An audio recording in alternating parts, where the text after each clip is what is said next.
Uy, kaibigan, bakit ka andito? Alam ko na. Gusto mo rin bang malaman kung paano at kung ano ang mga iba't ibang tutorial online? Kung ganoon ay nandito ka sa tamang channel, mga kaibigan. So in this channel is nagtuturo ako ng mga iba't ibang mga tutorial online. Hello kaibigan. Ayan. So nagbabalik ulit ako. Ayan, sa Sir James Key Tutorial. Ayan, so in this video is tuturuan ko yung kung paano at kung ano yung mga tutorial online. Ayan. So in this video is tuturuan ko kayo kung paano mag-balance inquiry ng ating mga ATM. Yung mga Land Bank ATM account natin, ayan. So, hindi na kayo kailangan pumunta ng mga bangko para lang mag-balance inquiry.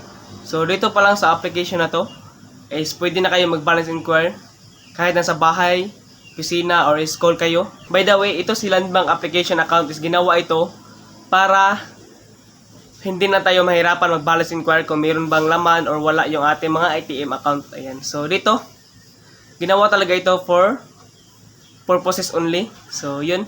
So, in this video, tuturuan ko kayo kung paano. So, napakadali lang. At kung gusto nyo itong ganito mga content, ay don't forget to like and subscribe para always kayo updated sa mga bagong i-upload na video. Ayan. So, in this video, is ito na. Tuturuan ko na kayo kung paano. Ayan.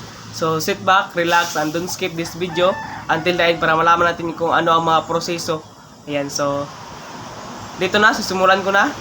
Scroll natin at i-click natin tong green na apps. Yan ang Land Bank apps. So, ayan. Pagkatapos nito, pumunta tayo sa Cash Card Inquiry. I-scroll natin pataas at makikita natin sa first na may nakatatak na Cash Card Inquiry. So, i-click natin yan.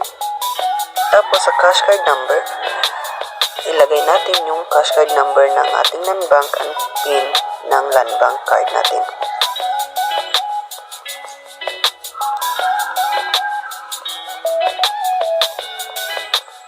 At saka sa PIN natin. At pagkatapos niyan, i-click natin ang login. So, this is the end of our video. Ayan. Kung adito ka pa rin hanggang ngayon mga kaibigan, ay alam ko nagustuhan mo itong video. Kaya, I hope nakatulong to sa inyo mga kaibigan. Ayan, sa little video natin yung tutorial at ngayon. Ay, kung nagustuhan nyo ito mga kaibigan at nakatulong to sa inyo, ay tulungan nyo rin ako mga kaibigan. Kaya, please subscribe and like my YouTube channel. Ayan. So, para lahat tayo ay lumago. Ayan. So, thank you. Enjoy and God bless.